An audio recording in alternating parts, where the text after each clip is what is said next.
Okay, Steve Starks is the president of the Utah Jazz and Larry H. Miller Sports and Entertainment, and I have the great honor to be able to introduce him. Smart Home Arena, proud home. Let's do his thunder on his video. So, Steve Starks became president of Larry H. Miller Sports and Entertainment in March of 2015. In this capacity, he is also president of the NBA's Utah Jazz and oversees the NBA's Development League, the Salt Lake Stars, baseball's AAA Salt Lake Bees, Vivid Smart Home Arena, Megaplex Theaters, Fan Sports Stores, and the Tour of Utah Professional Cycling Race, as well as the sports radio stations comprising the Zone Sports Network. Since joining the organization in 2007, Starks has contributed in a variety of management roles. He was executive vice president of Larry H. Miller Management Corporation, where he was responsible for mergers and acquisitions, Total Care Auto, and Saxton Horn Communication. Prior to joining the LHM Group, Starks was the managing director for the Utah Policy Partnership, a public-private venture created to improve operations of Utah state government. He also helped manage Governor-elect John Huntsman's transition team in 2004. Just inside the locker room door, as you walk out of the Jazz locker room, there's a plaque on the wall that says, "Nobody laid down." Nobody laid down. Nobody quit. Nobody left anything in the locker room. It was all out there on the floor. And I believe that management philosophy carries over to what the Millers have done, certainly for this community. We've seen a great example of that this year, and I'm excited to hear more about it from Steve.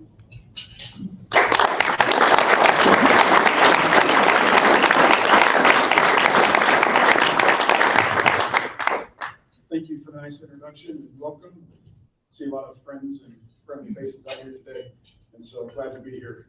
I was just right on time today. I was going to be here 30 minutes ago, but we had Coach Snyder in a room together. We were trying to make a design change to the Zions Bank Basketball Center. When Coach is there and everybody's in the room together, we had to get that done, and it was successful. So sorry for being just a moment late.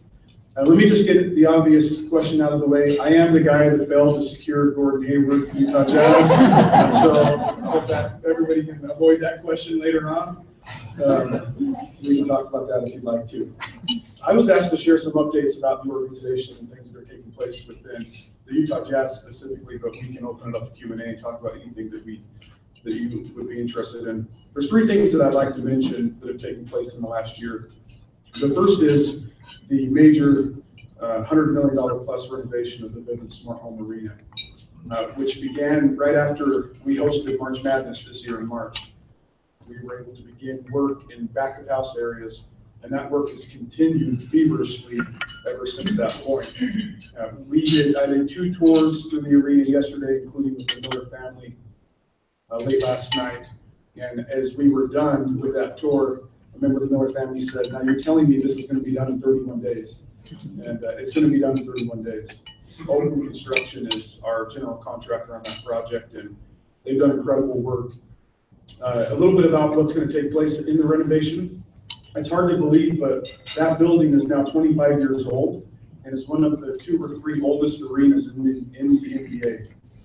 That's hard to believe if you grew up playing junior jazz like I did and remember when that building was new. We hosted the All-Star game in the early 90s, but it is one of the oldest buildings, and so it required a thorough analysis about its future.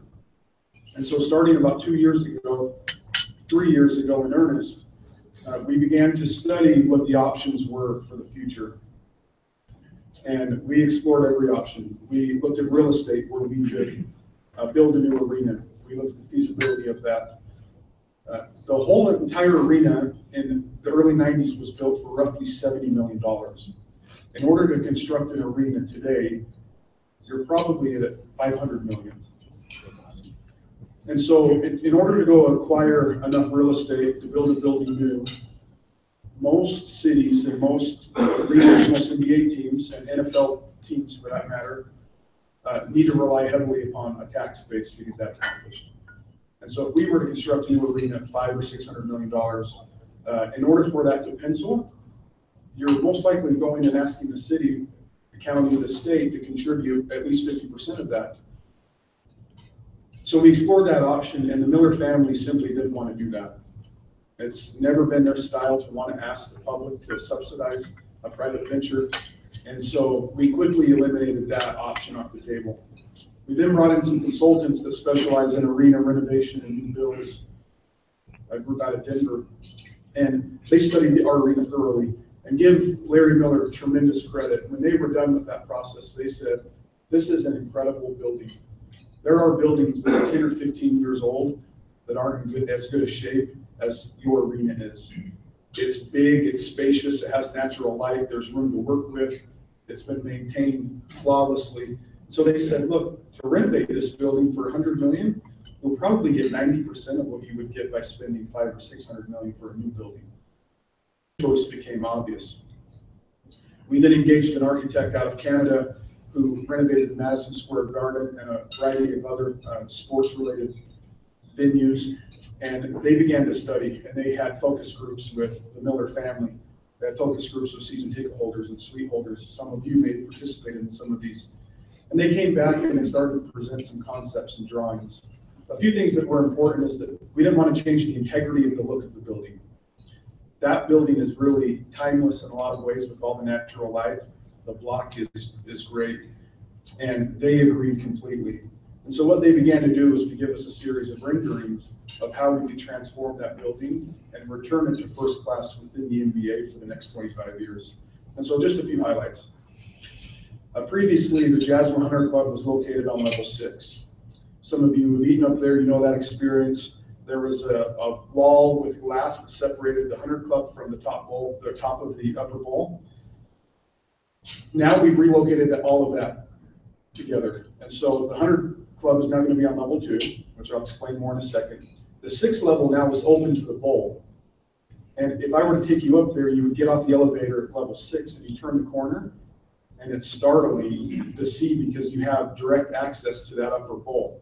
What that means for our guests is that they are going to be able to walk up the stairs to get to an area that is sponsored now by Ford, the Ford Fan Zone, and that's going to allow them to use the restroom. There's going to be concessions up there, and they get to share the best views the building presents. That was really important to Gail Miller. She said, we don't want to have a situation where we have the haves and the have-nots in that building. That's why we're replacing every seat in the arena, and everybody gets a cushioned chair. It wasn't just lower bowl fans, and that was really important to the family to have that. And so in a lot of ways, we've enhanced the upper bowl experience more than just about anywhere in the arena, because we've opened up level 6, we've given new chairs, they now have access to concession stands. From a technology standpoint, all new Wi-Fi throughout the arena, which is going to power a new app that we'll be rolling out this fall, and allow people to share socially their experiences of going to a game. You may have heard that social media is kind of a popular thing. It's not going away, and it's a big part of what we do. And when our fans come to a game, we want them to be able to take a picture of the experience and share it on Instagram and have the Wi-Fi bandwidth to be able to do that. That's going to all be enabled now with our new Wi-Fi system. On level 5, we have our upper concourse, which is being completely redone. All the concession stands will be new equipment throughout that space. There's now an escalator that connects 5 to 6. Vertical circulation is one of the challenges in the arena. If you can recall, it was difficult if you ever ate 100 Club to go to dinner and then to get back down in time for the game and then to eat halftime snacks somewhere else. So vertical circulation has been greatly enhanced. On level 4, we've redone all the suites. We've removed the restrooms out of every suite. We had focus groups. The feedback was that they didn't want restrooms in the suite. The exact phrase that came out of the focus group was that they ultimately wanted bathroom anonymity in their suites. And so there's now 8 new shared restrooms on suite level, and we've expanded, as a result of that, the square footage in every suite. We've also taken the staircase and we put it right down the middle of the suite. That way you have to walk over fewer people if you're trying to get to the other seats. So there's enhancements like that that will be very nice. On level 3, which is the main plaza level, all new concourses, new concession stands, and we were able to introduce the best of Utah local dining. And so we have 4 major restaurants now on plaza level. Starting with El Chabasco Tacos, which is an establishment out of Park City. Great tacos, burritos, salsa bars, seating for about 100 people there. As you work your way around, you now have Cubby's, Some of you are familiar with Cubby's. They specialize in sandwiches and salads. They actually have the highest food sales per square feet right now along the Wasatch Front, a very popular concept. We have Maxwell's Pizza and Philly cheesesteaks, and then you have R&R Barbecue. And a lot of really healthy options for everybody. And if you're looking for something even healthier, then on the inside, you can get a J-Dog. So J-Dogs is coming into the arena, Chick-fil-A, Cut Bob. And so you, as a season ticket holder, you can come to the games and literally eat somewhere almost different every night, which is what we wanted. We found out that 60% of our guests weren't eating at the arena. They were eating somewhere else. And now we want to give people a reason to show up, eat somewhere, and eat the best of Utah. And we feel like we've accomplished that.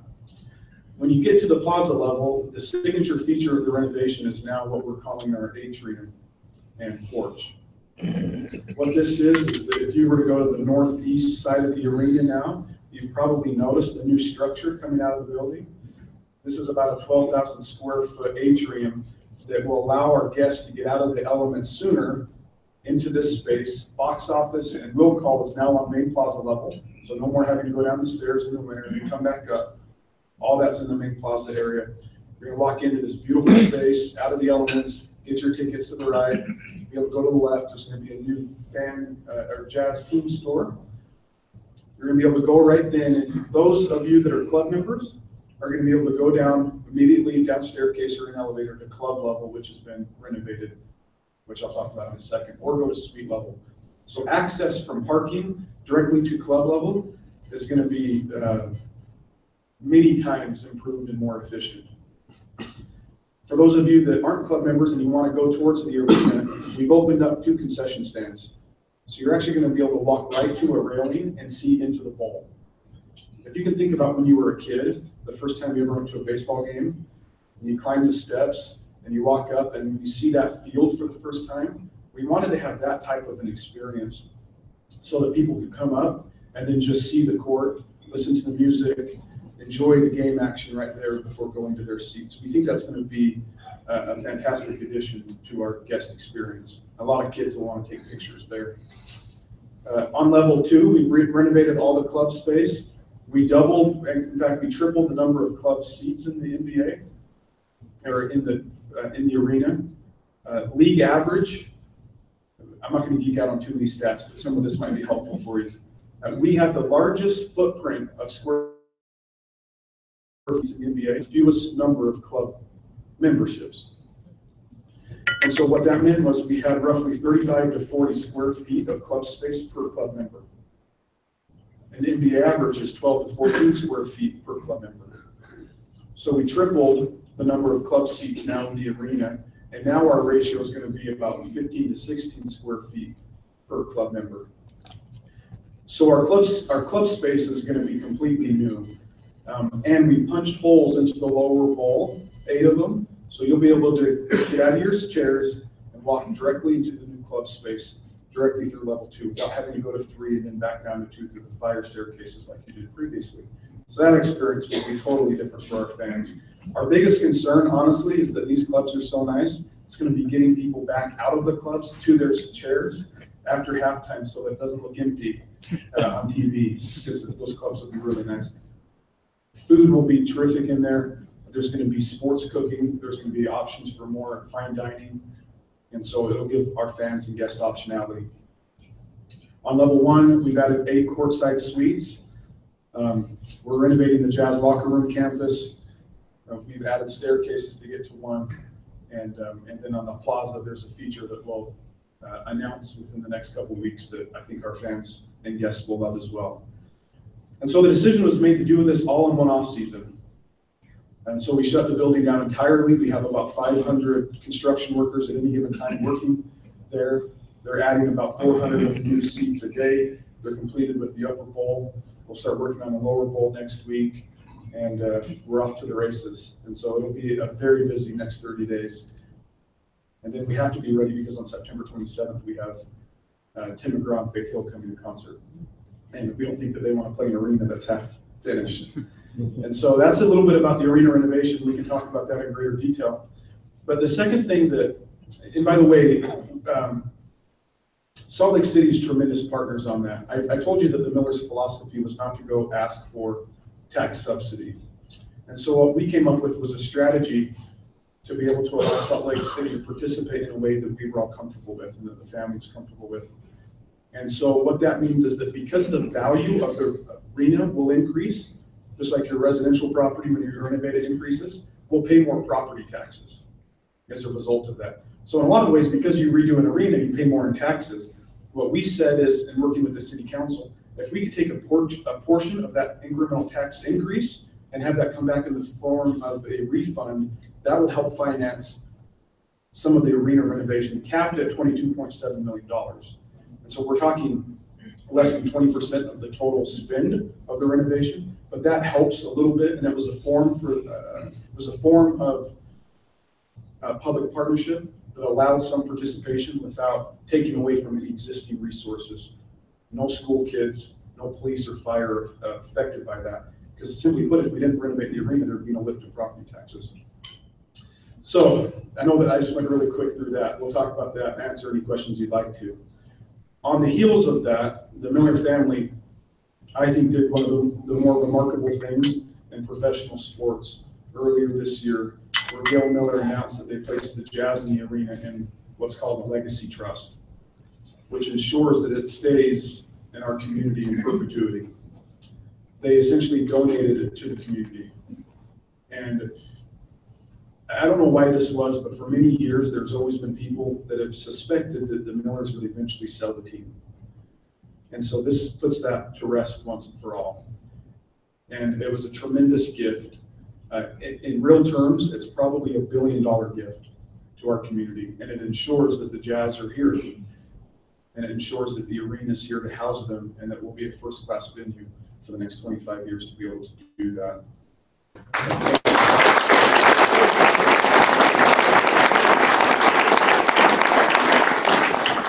For those of you that know the Miller family, you would expect nothing less.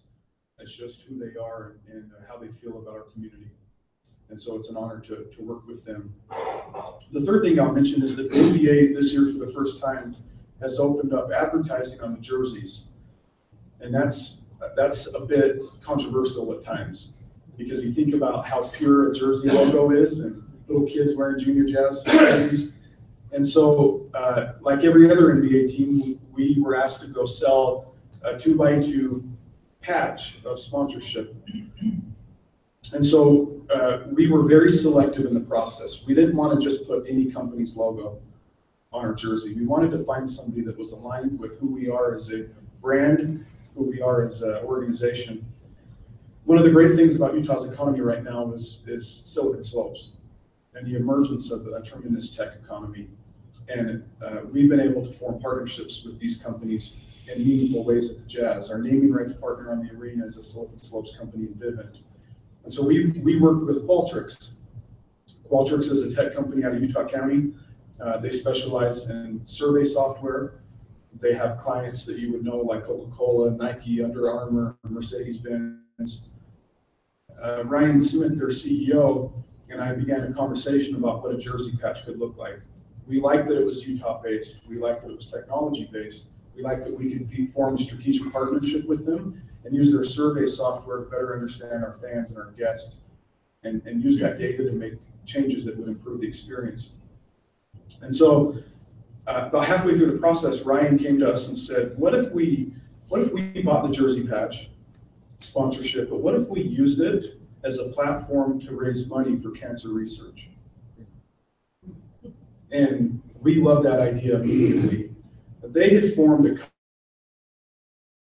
cause for the fight. And in essence, it was to give $5.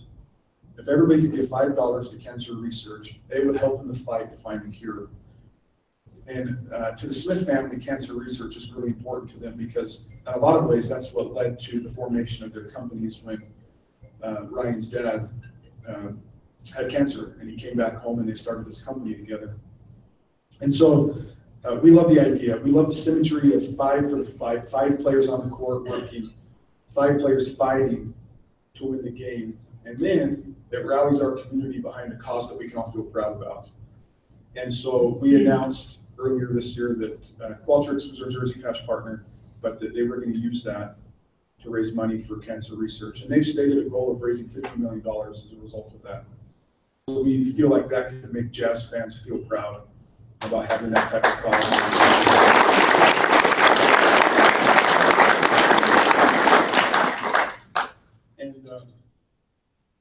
And so then we went into the playoffs, and we beat the LA Clippers in Game 7, and then we lost to the Warriors in the second round. And we head now into this upcoming season with the season starting mid-October.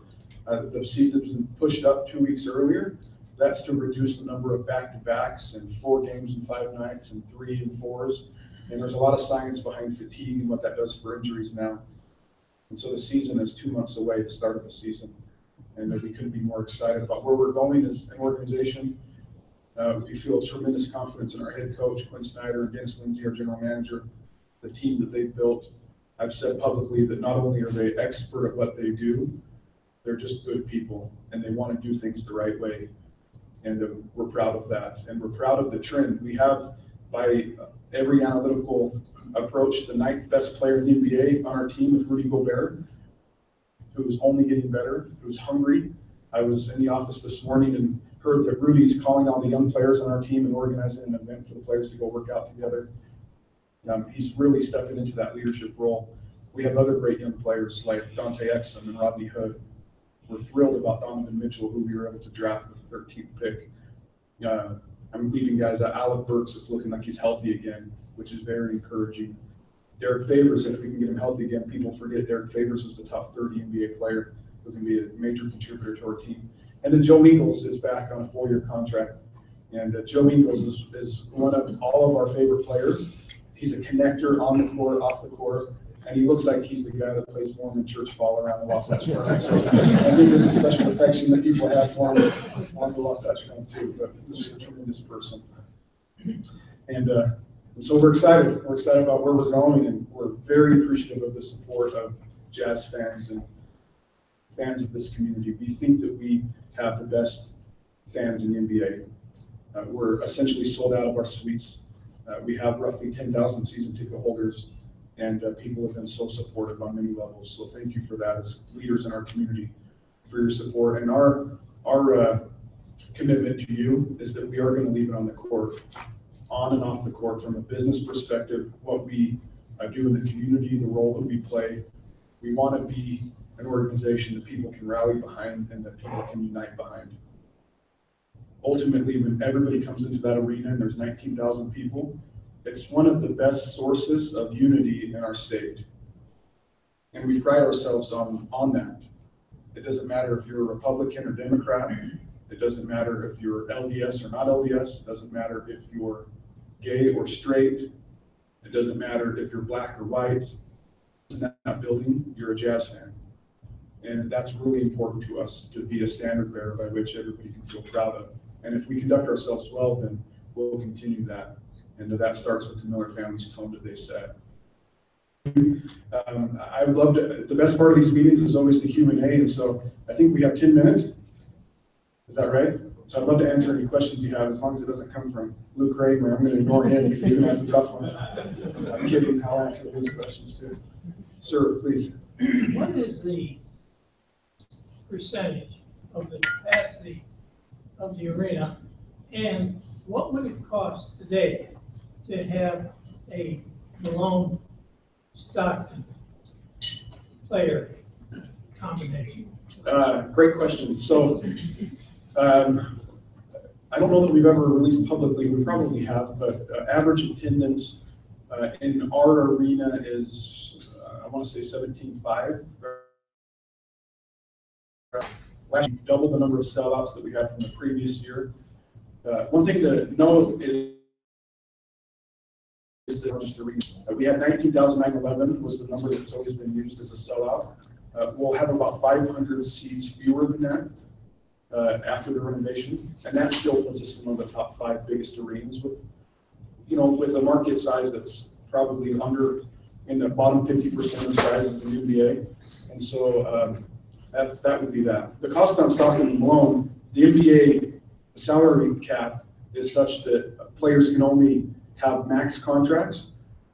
And so Stockton and Malone would both have max contracts, and they would be super max players because of their performance on and off the court. But honestly, they would be worth every dollar that you could ever pay them and more, just because of who they were as players and who they were off the court as well.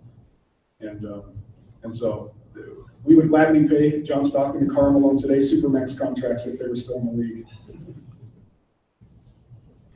What would be your response to the article in the local newspapers that said that Utah Jazz will never be a winner? They'll be always fodder to the top 2 or 3 teams in the league.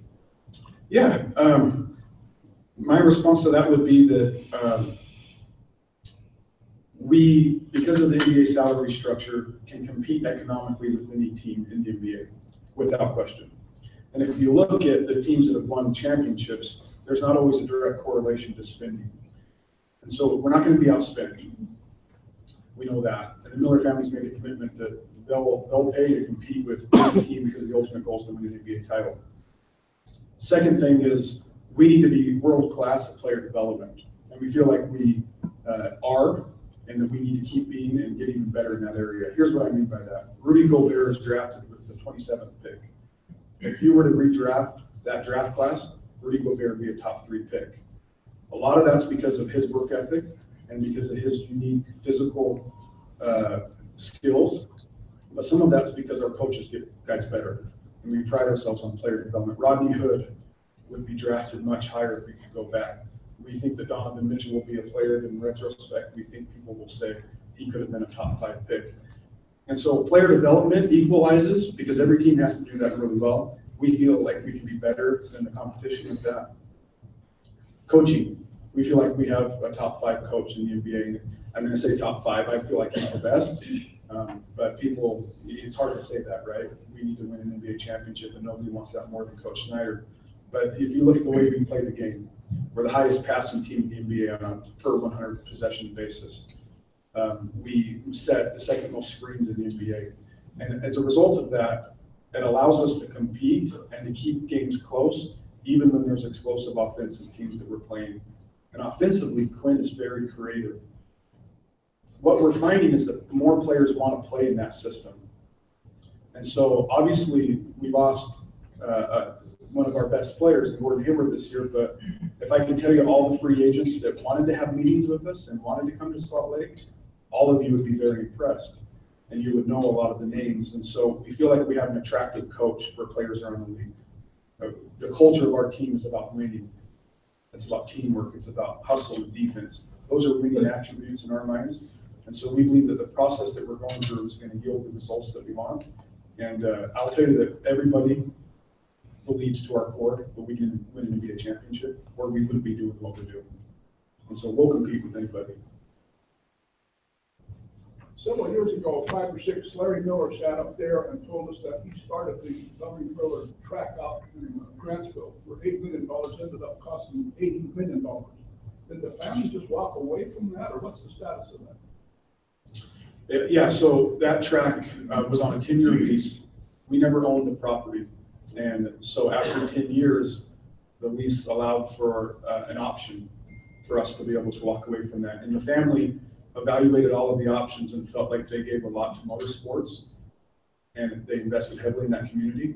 And they made the decision that at that time they would exercise the option to leave and not renew the lease. And so in 2015, they made that decision. And so we no longer operate the track. All the improvements were left out there. Other groups have come in and operated that as well, but that's a very difficult business model. And Larry, again, felt like he left everything on the table by the way that he designed and built that track. But Miller family chose to put that money into a $120 million renovation of an arena. And so that's the status of that. Man. So you mentioned that the number of seats ranks high for NBA use around the country. Where does that rank for concerts and other performances? Still one of the largest. Yeah, because most big concerts are taking place in arenas. And so we're still on very large size, which is great when Garth Brooks comes. because we have more tickets to sell, and there's an audience that wants to see Garth Brooks or Taylor Swift or Tim and Faith. We have great concerts coming up, but it's still on the hard side. You said you believe that you can win a championship. Is there a timeline on that? Do the Warriors need to disband? Does LeBron James need to retire? I mean, I feel like until those two disappear, I don't think anybody has a chance. Okay. So the timeline is as soon as possible. Yeah, Golden State is a historically great team, and we know that. Cleveland has one of the best players ever to play in the league. And so what we need to do is not get tripped up on that. By the way, we would have 2 NBA championships. We just ran into the greatest player that ever played the game, Michael Jordan, in 96 or 98, 99. And so, yeah, we need to keep competing, and we welcome the challenge. And whether it's Golden State or whether it's Cleveland, who I think we beat 7 times in a row at home, or whether it's any other team, Houston, the Clippers, we need to play who's in front of us, and we need to compete. And our guys need to step up to the challenge, and they do, and we do as an organization. And so it's realistic. Golden State's a historically great team, but this is a league where things can change in a hurry, and we need to be poised to take advantage of those challenges. And then our trend, it needs to be consistent in the upward swing. I wish I could give you a timeline, but it doesn't work that way because there's so many variables. Okay, I'm sorry. Unfortunately, with changing security concerns, with both for concerts and sporting arenas, I imagine that had something to do with your redesign of the arena. How much did that factor in? I factored in a lot. We consulted with Homeland Security and the FBI, Salt Lake Police Department on that because it is a high-profile venue in our community. And so there are now perimeter bollards all the way around the arena so that you couldn't pull a car close to the building. There's a blast ratio that they look at, and now we meet all the guidelines and standards associated with that. And so the other thing that happens is we get audited from a security standpoint by the NBA, and we're always looking at where we could be vulnerable, how people enter the building. And so it's something that's on top of our minds because of, yes, security is paramount. We have time for one more question. One more question. Is the NBA doing anything to look at the balance between Eastern Conference and the Western Conference in terms of how most of the talent now is moving into the Western Conference? That's why we lost Gordon. Yes, they are. Commissioner Silver presented to us a thorough study over the last 25 years of Eastern and Western Conference parity. And the data would seem to suggest that it's cyclical. And that right now we're just in a situation where the Western Conference is dominant. There has been different scenarios that have been floated. Do you just reseed everybody 1 through 16 and get rid of conference affiliations? We like the fact that there's conferences. We like the fact that from a scheduling standpoint, you are playing teams that are closer geographically. We also like the fact that there's divisions because it's important to have more opportunities to win. Soccer does a great job with that. And so division rivalries are important. We believe that this is a cycle, but it seems to be a fairly pronounced cycle. Western Conference is really good and really deep. But again, we'll play whoever's in front of us and we'll compete with that. And the day will likely come when we'll be sitting here saying, man, the Eastern Conference is really good. And we'll take advantage of that when that day comes too. Thank you.